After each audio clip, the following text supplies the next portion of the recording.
Makanya salah satu azab besar, salah satu dosa besar adalah orang yang tertawa di kuburan. Kuburan sedang menjadi kuburan, mayat sedang ditutup, kemudian ini balak-balak di dekat kuburan itu termasuk dosa besar itu. Tak boleh kita balak-balak orang apa namanya kuburan itu, tak boleh. Ya walaupun yang awak ceritakan itu, yang awak ketawakan itu bukan jenazah.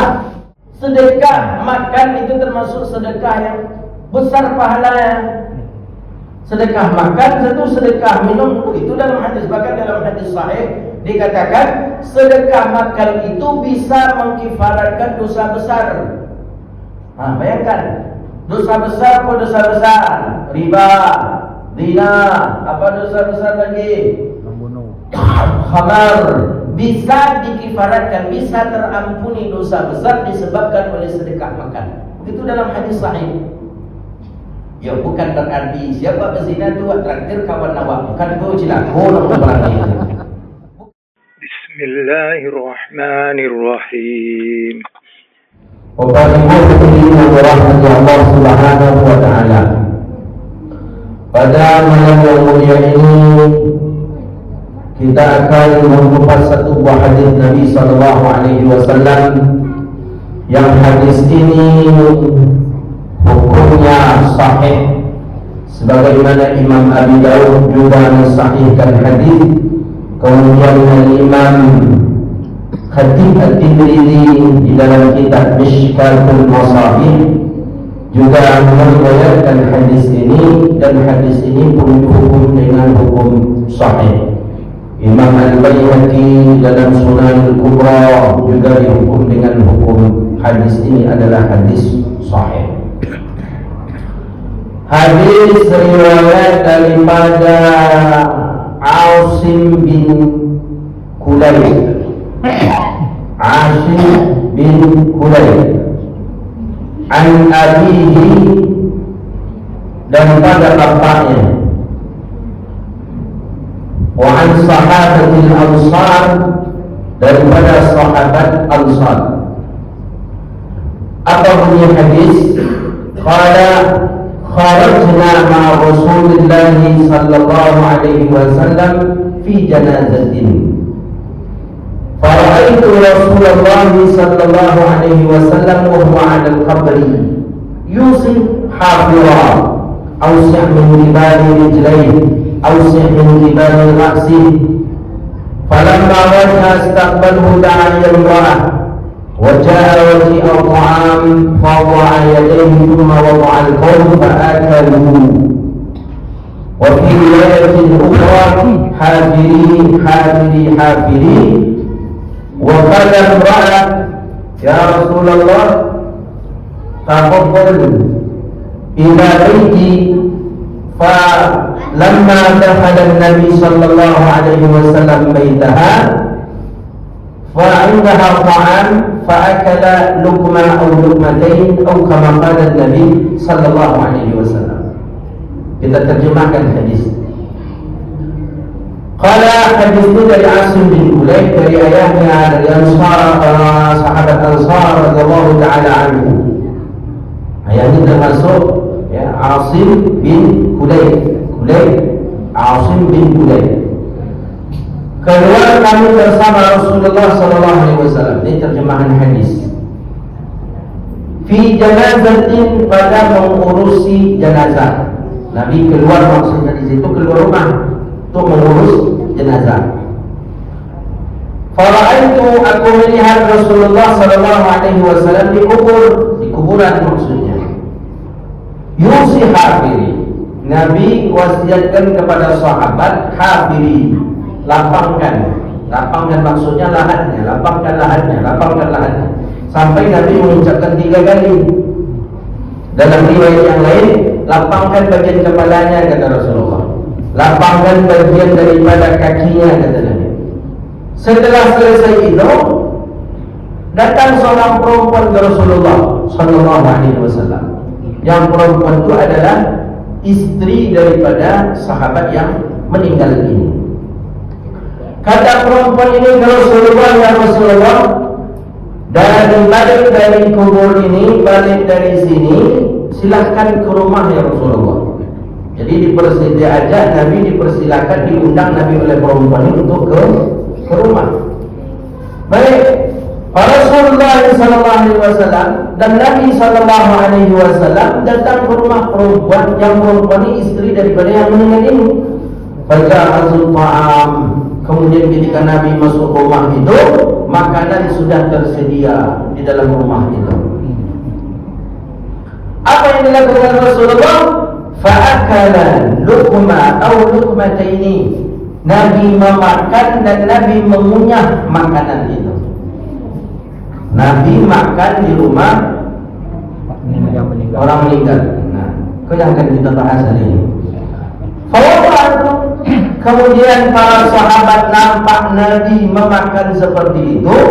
Nabi mengunyah nampak oleh sahabat. Para sahabat pun mengikuti Rasulullah sallallahu alaihi wasallam makan bersama. Nah, itu hadis. Nah, kita jelaskan hadis ini. Pertama, hadis ini sebagai dalil bahawa disunnahkan seseorang itu ketika ia dikuburkan untuk memakai lahat. Hukumnya sunnah. Jadi memakai lahat itu hukumnya sunnah. Kalau tak bisa pakai lahat tak apa-apa. Apa contoh tak bisa pakai lahat? Orang meninggal di atas kapal, berlayar lama lagi, nak ke daratan lama lagi. Ya, 6 bulan jemaah haji dulu, 6 bulan, 4 bulan di atas kapal, meninggal di atas kapal, mau dibawa ke pinggir 6 bulan busuk, bau tak sedap. Nah, diikatkan besi, dibuang ke lautan. Itu sudah sama dengan kubur, tapi itu namanya bukan lahat. Orang yang memakai peti ada peti kayu, dibuatkan peti kayu. Bolehkah? Boleh kalau itu darurat. Kalau itu tidak darurat, tak boleh. Apa contoh darurat? Ya, orang meninggal masal sekali banyak. Kalau digali cek lama, digali dengan eskavator untuk sekali 50 orang. Dikafani, disalatkan, di situlah diapakan masing-masing. Itu namanya kuburan masal. Tapi sunnahnya dalam syariat itu memakai lahat. Dan lahat itu disunnahkan untuk dilapangkan, agak lapang lahat itu dibuat. Itu sunnah hukumnya. Begitu Nabi SAW dalam suatu riwayat hadis, Nabi katakan, aku menginginkan aku meninggal dunia dan aku dibuatkan lahat, kata Rasulullah. Nah, Nabi sudah berpesan, aku meninggal dunia, aku berkeinginan aku dibuatkan lahat. Nah, dibuatkan lahat, maka lahat itu hukum sunnah. Nah, di Indonesia orang membuat lahat bagus. Di Indonesia, apalagi di kita, tanah-tanah liat ancak dibuat lahat. Nah, kalau orang Arab tanah pasir, tapi ada lahat di mereka langsung kubur itu seakan-akan bisa jadi lahat oleh mereka. Kita pernah menengok jemaah umrah, jemaah haji, kita antar ke kuburan itu. Mereka pakai bilik-bilik kamar. Jadi umpamanya sudah dipetak-petak lah, umpamanya seperti ini lapangan, dipetak-petak di bawah itu dengan memakai batu batako. Kemudian dibuat di atasnya penutup. Jadi memasukkan jenazah di mereka itu mesti didirikan, karena pintunya cuma sebesar meja ini. Didirikan jenazah tadi dari atas, disambut orang dari bawah, karena kecil pintunya. Dimasukkan, digendong dari orang di bawah, diletakkan ke sudut. Di sudut itulah diarahkan ke arah kiblat. Ditimbun, tak yang ditimbun nanti penutup di sikonya, kan ditutup nanti dengan batu bata atau dengan batako, itu saja yang ditimbun. Makanya mohon maaf, kuburan-kuburan di daerah sana bau bangkai. Mungkinlah coba pergi datang ke pemukiman ke kuburan-kuburan di sana, itu terasa bau amis. Apa yang tidak bau? Karena tidak ditimbun. Kalau gitu kan memang ditimbun, mereka tidak ditimbun. Sama menyimpan di barunya Pak. Sama menyimpan, makanya di mereka itu ada sekali 5 tahun dibongkar, sekali 5 tahun dibongkar. Tengok balik 5 tahun dah hancur belum? dah hancur, dah bukan, nanti datang lagi yang baru. Nah, di dalam syariat kita disunahkan untuk memakai yang namanya lahat. Nah, Nabi sallallahu alaihi wasallam melihat itu, ditengok dari Rasulullah ke situ tu lahatnya bagaimana? Halid. Jadi ditengok dalam situ tu, ditengok di situ tu, ditengok oleh Rasulullah apa? Makanya kata Nabi apa? Hafiriha, hafiriha, hafiriha. Lapangkan lagi kata Rasulullah. Lapangkan lagi, lapangkan lagi. Nah, itu sunnahnya lahat itu lapang. Jangan sempit lahat tadi. Nah, biasanya orang kita buat lahat itu kadang kalau nak sampai di siku, kadang tadi mana sampai kadang pendeknya yang kurang apa, kadang pas-pas saja orang kita buat. Jangan lapangkan sedikit.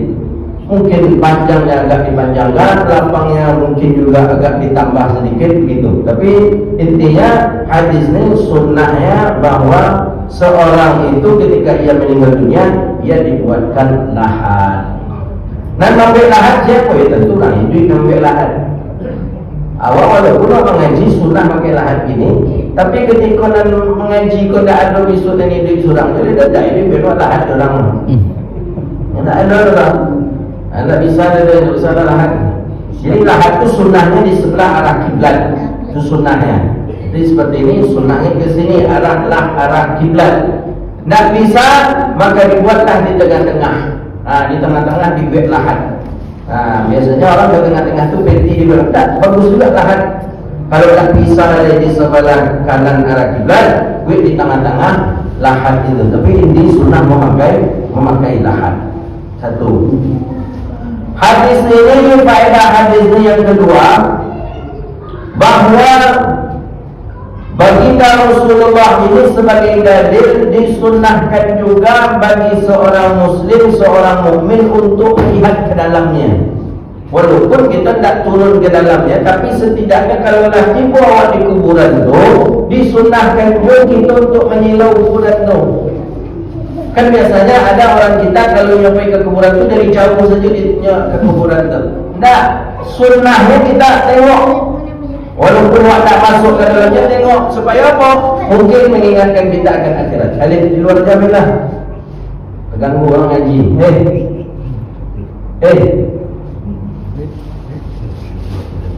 Jadi keluar. Di luar aja. Orang ngaji. Nak kemudian ribut. Jadi dianjurkan oleh baginda Rasulullah SAW ketika itu kita melihat, kita menengok. Jadi jangan kita dari jauh saja. Jangan dari jauh menengok kuburan, tak disunahkan bagi kita apa-apa. Disunahkan menengok dah. Tengok ke dalam tu. Walaupun kita tak masuk, itu sunnah hukumnya. Kenapa? Karena makanya kata masyayikh itu kan dikatakan bahwa mati itu adalah untuk mengingat akhirat. Mati itu untuk mengingat akhirat. Bagaimana caranya kita akan mengingat akhirat kalau kita tidak menengok kubur?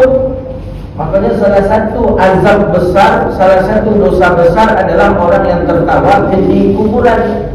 Orang sedang ambil kuburan, mayat sedang ditutup, kemudian balak-balak di dekat kuburan itu termasuk dosa besar itu. Tak boleh kita balak-balak orang kuburan itu, tak boleh. Ya walaupun yang awak ceritakan itu, yang awak ketawakan itu bukan jenazah.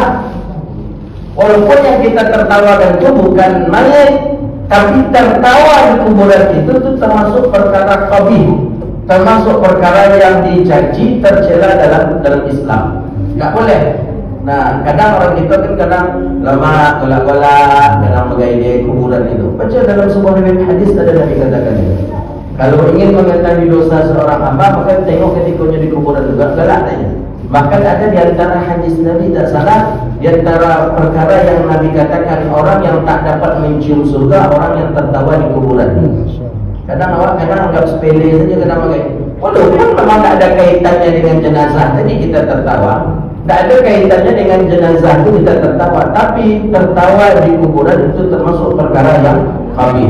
Nah itu makanya apalagi kita kadang di masyarakat kita perkara yang dianggap sepele kadang-kadang bercakap kemudian bercerita, kemudian tertawa. Nah, itu termasuk hal yang tidak bagus dalam syariat kita. Jadi disunahkan kita menyilau, disunahkan kita menengok ke kuburan tadi. Nah, supaya apa? Supaya awak terasa kondisi kalau tempat dan besok mudi kuburan tempat dan besok itu tujuannya kita datang ke kuburan itu. Makanya di kalangan tabi'in, ada di kalangan tabi'in seorang ulama di kalangan tabi'in siapnya pergi mengubur orang digulanginya damam. Ada seorang tabi'in, ulama dari golongan tabi'in, pokoknya setiapnya datang ke kuburan pergi menguburkan orang, pergi menguburkan muslim, balik dari situ 3 hari damam. Tak bisa makan, tak bisa duduk, damam saja. Jadi ini cuma bisa apa? Ini cuma bisa makan, bisa salat itu saja. Salat 5 waktu itu saja bisa. Selain itu tak bisa dia. Jadi ketika ditanya oleh istrinya, "Abang, ada apa bang? Kenapa setiap abang ikut menguburkan jenazah ke kuburan, balik dari situ abang damam, ada apa bang?" Nah, anak kecil istrinya kepada suami, kata suaminya, kata tabi'in tadi, "Ya, setelah aku kembali dari kuburan, setelah aku menguburkan si fulan, seakan-akan malaikat maut itu bergantung dia di jubahku." Nah, bergantung malaikat maut di jubahnya sampai dia pulang, seakan-akan malaikat maut menjumpinya boleh. Begitu dia. Awak ada nama dia itu balik dari kuburan? Nah, ada orang balik dari kuburan, nasi ramas, nasi bumbu, lagi orang api itu kesantungan itu ada kan? Nah, kalau belum tak, nah itu tujuan.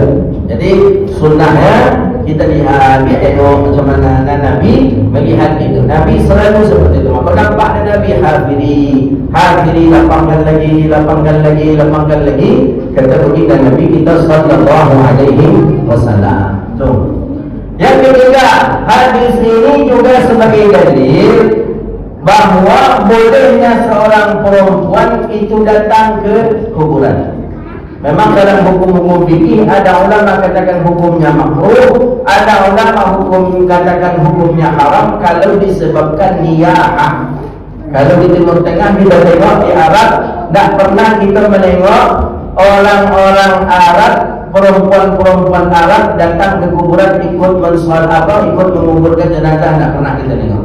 Tapi di daerah kita, di masyarakat kita ada perempuan, lakinya meninggal, bininya ikut mantan anak pedusinya, ayahnya meninggal, anak pedusinya ikut mantan ke kuburan, itu sanaknya, familinya, keluarganya, orang tuanya.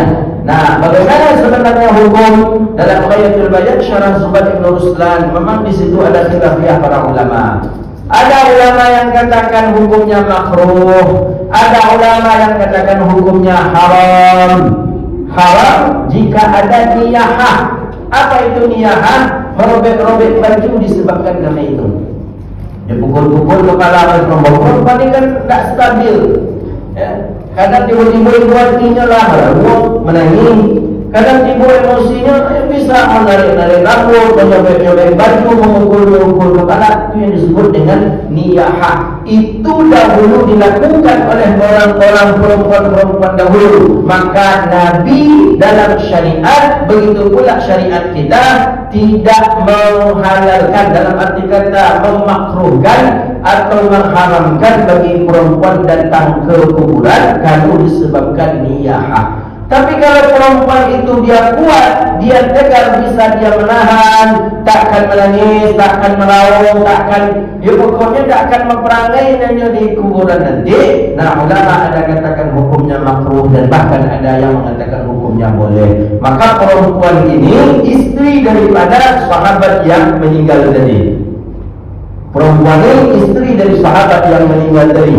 Ada katakan bahwa perempuan ini ikut ke pemakaman. Ada yang mengatakan perempuan ini di luar pemakaman. Tapi lebih banyak ulama katakan perempuan ini berada di dekat pemakaman. Itu karena perempuan ini nampak Rasulullah memerintahkan kepada orang yang dibawa untuk melapangkan lahannya. Karena itulah ada keinginannya untuk mempersilahkan Rasulullah sallallahu alaihi wasallam untuk datang ke rumahnya. Jadi 3, 4. Hadis ini menjadi dalil bahwa boleh bagi seorang perempuan untuk mempersilahkan orang lain, laki-laki yang lain, ketika ia mendapatkan musibah untuk datang ke rumahnya. Ya, dalam arti kata tentu ada tujuan bersama-sama, bukan dengan satu saja.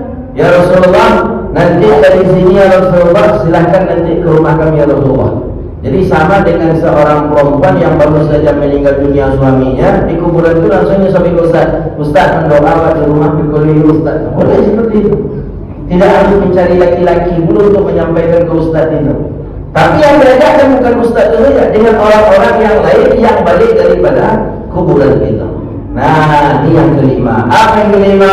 Bahwa menyenangkan hati seorang muslim itu hukumnya sunnah, bahkan wajib. Dianjurkan menyenangkan hati seorang muslim. Nabi tahu kok perempuan itu ditimpa musibah. Nabi tahu ni perempuan itu suaminya meninggal dunia. Nabi tahu perempuan ini betul-betul sedang diuji oleh Allah. Nabi ingin menggembirakan hatinya. Dengan datang kita ke rumahnya, hatinya lah bergembira. Dengan datang kita ke rumahnya, hatinya senang sekali. Makanya ketika Nabi dipersilakan, ya Rasulullah, nanti ke rumah kami ya Rasulullah. Jadi Nabi datang. Nah, ini perlu jadi catatan kita, Bapak Ibu yang dirahmati Allah. Ibadah yang termasuk ibadah yang besar walaupun tanpa ada usaha, itulah dia idkhalus surur ala qalbil mu'min, memasukkan rasa kegembiraan kepada saudara kita. Itu pahalanya. Jadi jangan kira-kira pahala itu sholat saja, puasa saja, ayat nikah, baca Quran. Tak, membuat hati orang senang aja itulah pahala. Maka kata Nabi apa? Yusiru wala tu'assiru, basyiru wala tunaffiru. Mudahkan urusan orang, jangan dipersulit. Senangkan hati orang, jangan ditakut-takuti. Itu ibadah. Maka rasa senang aja. Orang ada dapat musibah, datang awak ke rumah orang itu, laksanakan hati orang itu. Itulah ibadah itu. Kadang ada sebagian masyarakat kita tak faham dia. Orang tinggal orang dapat musibah, kita datang di situ itu sudah senang hatinya. Nah, cuma memang ada sebagian orang yang tak dia awak datang ke dia, berarti dia tak senang awak datang ke situ. Ada ketika dia dapat musibah, datang kita sama-sama, langsung dia tutup ke rumah. Dan mohon maaf Bapak Ibu, kami tak ada takziah di rumah kita. Bertindak syukurnya dengan kita datang ke situ. Ada, bukan ada, bukan baru ada tu. Ada. Ya, anti tahlilan, anti yasin, anti takziah. Jadi ketika datang orang ramai-ramai jemaah masjid, ada tutup di rumah. Dan mohon maaf kami tak terima, kami tak ada takziah, kami jangan mereka juga kata dia. Takutnya orang di rumahnya baca yasin, takutnya orang di rumahnya berdoa, tahlil dan lain sebagainya. Nah, tapi Nabi faham. Nabi datang ke rumah perempuan tadi, Nabi tahu perempuan ini sedang sedih. Perempuan ini ingin obat hati, perempuan ini ingin digembirakan. Dengan Nabi datang ke sana, itu sudah termasuk bagian daripada suatu yang sangat-sangat diinginkan oleh seorang muslim itu. Jadi begitu dia. Jadi Bapak Ibu yang dirahmati Allah, buat kita seperti itu. Jadi datang ke tempat orang untuk menenangkan hati orang, yang penting itu. Jelas orang yang menimpa musibah, datang kita ke situ, itu satu nikmat daripada orangnya itu. Nah, ini yang keenam. Bahwa Nabi Sallallahu Alaihi Wasallam akan Nabi makan di rumah orang yang ditimpa musibah ini. Berarti ini jelas riwayat hadis. Nabi makan. Maka kan ada sebagian jamaah kita yang tak makan apa tu, apalagi kaum-kaum kita Wahabi Salafi. Dikatakan, oh ini tradisi Buddha, ini tradisi Hindu. Kenapa kita buat susah-susah di rumah orang? Kenapa kita buat? Nah, ini syariat. Nabi kita pernah melakukan itu. Nabi pernah makan di rumah orang yang meninggal. Tak tahu Nabi orang ini susah, tahu. Tak tahu Nabi orang ini wafat suaminya, tahu. Tapi kenapa Nabi SAW datang? Dan bahkan kenapa Nabi makan? Kata sahabat Nabi SAW, "Luqmah au luqmataini." Nabi itu menyuap disuap, nampak oleh sahabat Nabi menyuap, Nabi mengunyah, maka sahabat pun mengikutinya. Kalau memang haram, kalau memang tak boleh, bagaimana dengan status hadis itu? Hadis itu kuat, hadis itu sahih. Dan itu sebagai dalil. Nabi faham orangnya sedang ditimpa musibah, tapi dalam satu sisi ini orang sedang bersedekah untuk suaminya. Ini sedekah. Nah, maka oleh karena itu dari hadis ini jangan ada lagi nanti. Biasanya dulu sebagian jemaah kita bertakziah ke orang, disediakan orang lain, disediakan orang kawan, kue apa. Nak minumnya lah. Justru itu jadi masalah. Satu, mubazir kerja syaitan. Dua, tersinggunglah hati orang yang sedang ditimpa musibah tadi. Tersinggungnya. Pernah ada kejadian baru-baru ini. Tak ada yang makan. Orang tuan rumah sudah menghidangkan, tuan rumah sudah tak ada yang makan, tak ada yang minum. Mubazir, artinya dari bawah. Nak ni orang menerima sedekah awak dah. Nak ni orang menerima makanan awak dah. Nah, justru timbul perkara dosa setelah itu. Jadi makan di rumah orang yang meninggal dunia, makan dengan yang dihidangkan oleh orang itu, bolehkah kita makan? Itu Nabi SAW belum mau luqmataini. Nabi makan, Nabi mengunyah dengan beberapa kali kunyah. Yang tak boleh itu, namanya orang ingin bersedekah gitu. Kalau yang tak boleh itu, kalau memang kita request dahulu. Pak, kami kau dari masjid, kau nanti Allah ingin ingin takziah ke kau, tolong disiapkan kue. Kalau ada nasi kotak, ada musim durian. Kalau ada durian, kau sekali coba kan. Namun itu tidak boleh lah. Tapi pernah tak waktu yang wanita? Tak pernah kita melakukan seperti itu. Kita cukup katakan saja, Pak, nanti kami jemaah masjid InsyaAllah nanti akan takziah ke rumah. Oh iyalah, Alhamdulillah. Dah, karena sahibul bait, orang di rumah ni sahibul mal, Alhamdulillah harta banyak. Almarhum ni banyak pula kebun sawitnya, almarhum ni banyak pula rumah petaknya. Diambil daripada hasil sawit, diambil dari hasil rumah petak tu, dibalik diinyokkan nasi, dihidangkan, dimakan, ada dibawa pulang oleh orang dengan niat sedekah. Boleh tak kira-kira? Boleh tu, ha? Coba bantah hadis ni dengan Wahabi. Bagaimana komentar Wahabi Salafi dengan anti tahlil? Ini bukan masalah. Jadi katanya tahlilan itu projek apa, terproyek apa pula proyek. Ini orang bersedekah. Sedekah makan itu termasuk sedekah yang besar pahalanya. Sedekah makan itu sedekah minum itu dalam hadis, bahkan dalam hadis sahih dikatakan sedekah makan itu bisa mengkifaratkan dosa besar. Nah, bayangkan dosa besar pun dosa besar, riba, zina, apa dosa besar lagi? Membunuh, khamar, bisa dikifaratkan, bisa terampuni dosa besar disebabkan oleh sedekah makan. Itu dalam hadis sahih. Ya bukan berarti siapa berzina itu traktir kawan awak, bukan itu cilakor berarti. Bukan berarti mereka itu, tapi begitulah besar daripada sedekah makan itu. Maka orang tua kita dulu tak cok setiap ada datang tamu ke rumah sediakan makan. Ada orang dari luar daerah datang ke rumah awak, datang ke kampung kita, ustaz buya pun dipersilahkan dah mak awak datang ke rumah. Jadi makan sedekah makan itu besar pahalanya. Bahkan dikatakan dapat mengkifaratkan, dapat menghapus dosa besar. Nah itu yang diamalkan dari dulu. Jadi ulama-ulama kita, orang tua kita dulu beramal bukan tak ada dalil, ada dalil. Cuma dalil itu tidak disampaikan karena orang dulu tak butuh dalil. Orang dulu beramal butuh keyakinan saja. Yakin cik, ikhlas cik, tak butuh dia dalil. Bukan berarti dalilnya tak ada, itu dalilnya ada. Datang orang-orang kita hari ini, oh itu bid'ah, oh itu haram, itu tradisi Buddha, oh itu tradisi Yahudi, itu tradisi Hindu, sehari 7 hari, 40 hari, 100 hari.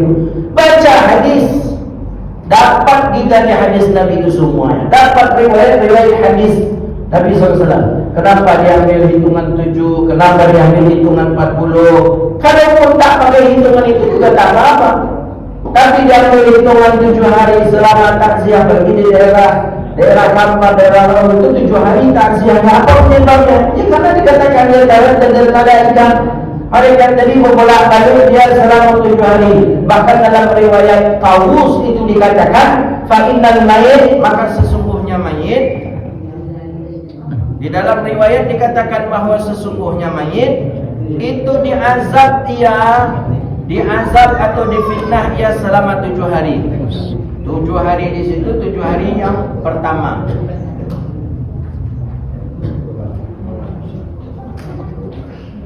Jadi mayit itu diazab selama 7 hari. Fitnah itu 7 hari terhadap mayit tadi. Maka Allah mengampuni. Maka kata Nabi SAW, riwayat Tawus itu, maka dianjurkan bagi keluarga untuk bersedekah selama 7 hari itu. Maka oleh karena itu Bapak Ibu yang dirahmati Allah Subhanahu wa taala, dalil ada, kita mengamalkan saja. Makanya ulama-ulama dahulu banyak menulis dalil-dalil hadis-hadis mengenai tentang boleh atau tidaknya melakukan kenduri kematian itu.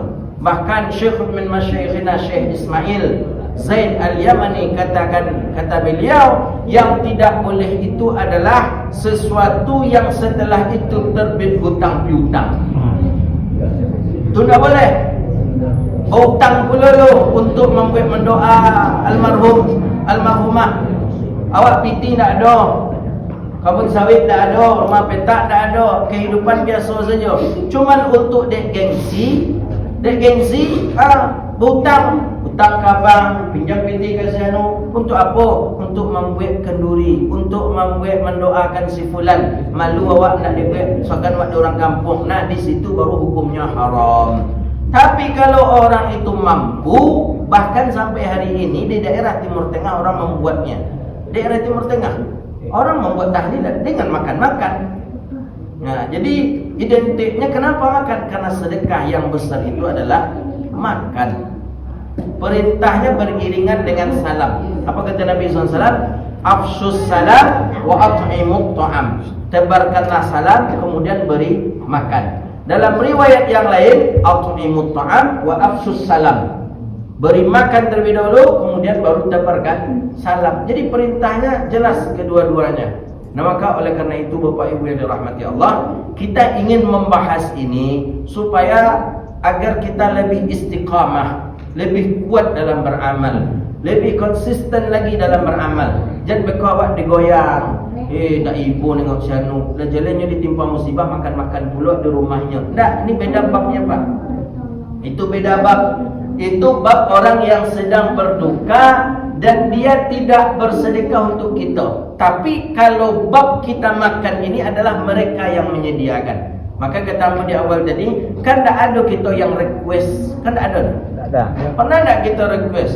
Jemaah kami, jemaah masjid nanti insyaAllah pergi takziah, tolong kalau bisa saja nasi kotak sambar rendang jelas adanya. Ada tak? Tak ada. Pernah tak kita? Tidak. Ada disediakan makanan atau tidak, disediakan minuman atau tidak, tapi kita tetap datang takziah.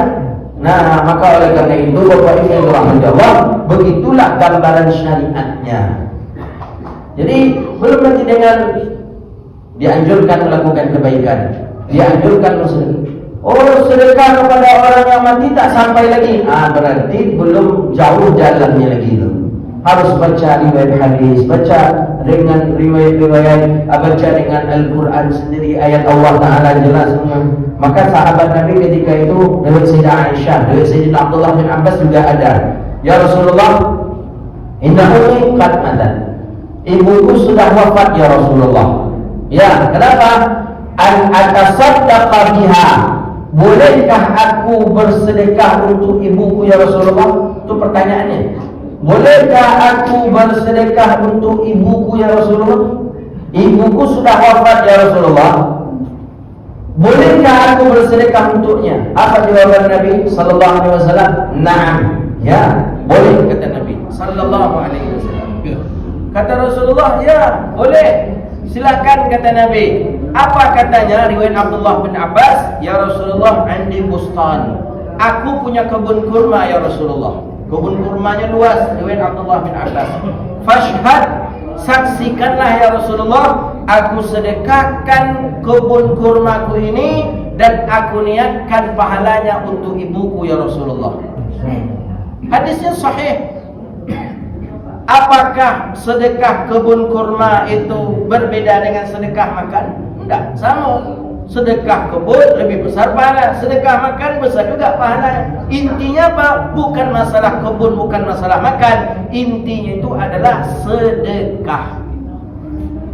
Maka dalam riwayat yang lain, ada sahabat bertanya, ya Rasulullah, ibuku sudah meninggal dunia, bolehkah aku menghajikannya ya Rasulullah? Riwayat yang lain itu, bolehkah aku menghajikannya ya Rasulullah? Nabi tanya, engkau sudah haji? Belum ya Rasulullah. Kata Nabi, hajilah engkau terlebih dahulu, kemudian baru engkau menghajikan ibumu. Banyak riwayat-riwayat hadis tentang sedekah kepada orang yang sudah meninggal dunia. Nah maka oleh karena itu Bapak Ibu yang dirahmati Allah, ini hadis ini sudah sampai kepada kita, jelas riwayatnya, jelas kedudukan hadis. Maka oleh karena itu hadis ini yu'mal bih, hadis ini kita tinggal beramal saja lagi. Jadi jangan tuju beko berdebat antara kita nak boleh makan rumah orang mati. Oh jangan tuju berdebat celai, bolehnya tak apa-apa dah. Kau hadis ni kini. Jadi intinya siapa yang nak beramal dengan hadis ni pakai, mana yang tak jelas ya orang. Cuma rugi kita. Karena makanya dari kini itu pasangkan ke anak bini kita, ke laki kita, ke keluarga kita. Sebelum harta kita nyoba rabuikan, sebelum nyoba cakap beko di harta kita yang banyak, sampaikan pesan kita. Sebelum harta dibagi waris, maka kan sudah ada dalam fikih juga ada. Sebelum harta dibagi waris, maka pertama tunaikanlah segala yang fardu terlebih dahulu. Mana yang fardu? Bayar hutang dulu. Hutang pada sebulan, hutang pada sebulan. Sebelum yang fardu ini tunaikan fardu kifayahnya dulu. Ambil dari hutang si mayit untuk menunaikan fardu kifayah. Apa fardu kifayah? Membeli kain kafannya, membeli air untuk mandinya, upah untuk orang yang memandikannya, untuk tanah menggali tanah kuburan. Ambilkan dari harta si mayit untuk menyelesaikan fardu kifayahnya dulu. Setelah itu barulah yang kedua. Setelah itu diambilkan dari harta si mayit untuk fardu ainnya. Mana fardu ain? Hutang piutang.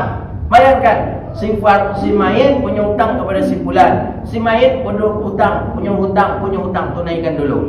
Yang ketiga, wasiat. Ada tak si mayit kau punya wasiat? Ada tak si mayitnya ada wasiat? Ada. Tak boleh lebih daripada sepertiga, keluarkan. Sepertiga daripada, tak boleh lebih sepertiga hartanya, keluarkan untuk wasiat. Sisa daripada itu, nah tulahnya barulah untuk dibagi waris, dibagi faraid. Begitu dia. Nah maka ada ulama katakan, sebelum dibagi faraid itu bahkan dianjurkan juga untuk mengambilkan, untuk apa? Untuk kendurinya tadi. Malam pertama berapa habis, malam kedua, malam ketiga sampai malam ketujuh untuk sedekahkan. Berapa? Sekian. Nah, keluarkan daripada itu dan diinfakkan dan disedekahkan untuk orang ramai. Dari kini elok cancak awak berwasiat kepada anak bini awak lain. Kadang anak bini besok ketika awak matinya acuh tak acuh aja lah.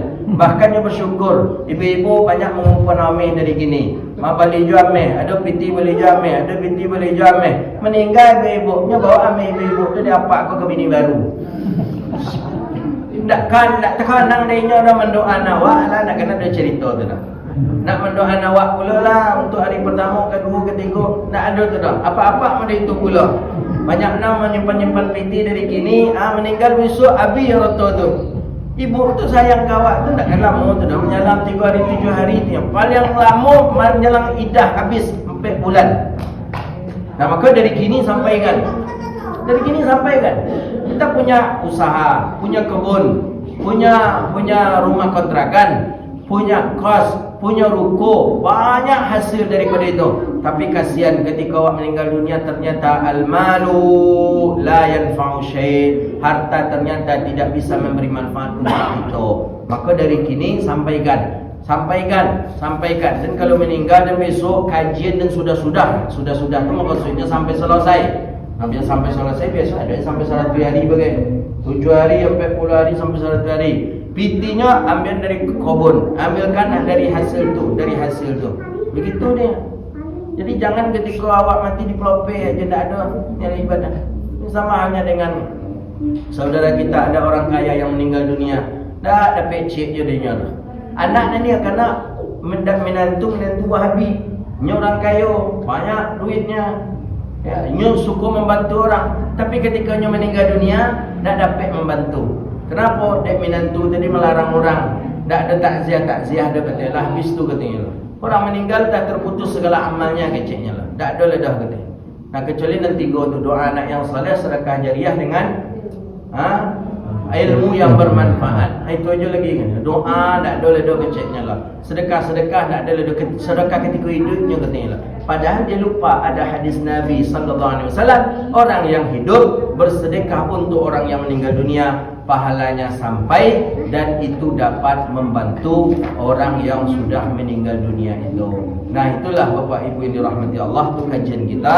Hadis ini sahih, ada di dalam Sunan Abi Daud, ada di dalam Sunanul Kubra Imam Al-Baihaqi, ada di dalam kitab Mishkatul Masabih lil Imam Khatib At-Tibrizi. Mishkatul Masabih ini rangkuman kesimpulan dari kitab-kitab sahih Bukhari, Sahih Muslim dengan kitab-kitab sunan yang 4 itu ada di dalam kitab Khatib At-Tibrizi yang namanya Mishkatul Masabih. Maka kata para ulama, membaca Mishkatul Masabih itu sudah sama dengan membaca 6 kitab hadis, Sahih Bukhari, Sahih Muslim, Sunan Tirmidzi, Sunan Nasa'i, Sunan Ibnu Majah dan Sunan Abi Daud. Hadis ini ada di dalam Mishkatul Masabih. Jadi kesimpulan kajian kita apa? Pertama, disunahkan awak memiliki lahan. Jenazah tu dikubur disunahkan untuk membuatkan lahan. Yang kedua, disunahkan juga awak agak menyilau sebentar menengok ke bawah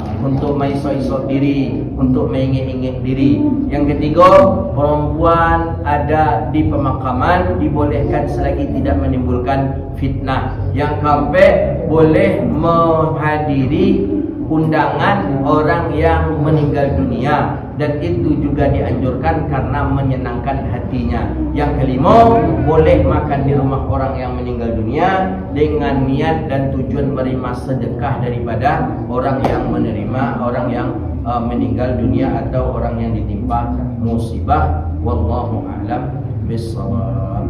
Itulah kajian kita, mudah-mudahan bermanfaat. Allah berkahi kehidupan kita dunia wal akhirah. Allah jauhkan kita dari bala dan wabah. Allah berkahi kehidupan kita. Allah berkahi kita dalam bulan Rajab. Allah berkahi kita dalam bulan Sya'ban. Allah sampaikan kita ke dalam bulan Ramadan. Dan mudah-mudahan Allah istiqamahkan kita dengan iman dan Islam. Allah wafatkan kita dalam keadaan husnul khatimah. Rabbana atina fid dunya hasanah wa fil akhirati hasanah wa qina adzabannar. Allahumma faqihna fid din wa 'allimna at-ta'wil wa hdina ila siratikal mustaqim. Rabbana innana amanna faghfir lana dhunubana wa kaffir 'anna sayyi'atina wa tawaffana ma'al abrar. Rabbana innana amanna faghfir lana dhunubana wa kaffir 'anna sayyi'atina wa tawaffana ma'al abrar. Ya 'alimas sirri minna la tahtiki sitra 'anna wa 'afina wa'fu 'anna wa kullana haitsu kunna. Rabbana atina fid dunya hasanah wa fil akhirati hasanah wa qina 'adzabannar. Wa sallallahu ala sayyidina Muhammadin wa ala alihi wa sahbihi ajma'in. Subhana rabbika rabbil izzati amma yasifun. Wassalamun 'alal mursalin walhamdulillahi rabbil alamin. Demikian, mohon maaf, wabillahi taufiq wal hidayah wal ridha wal inayah. Wassalamualaikum warahmatullahi wabarakatuh.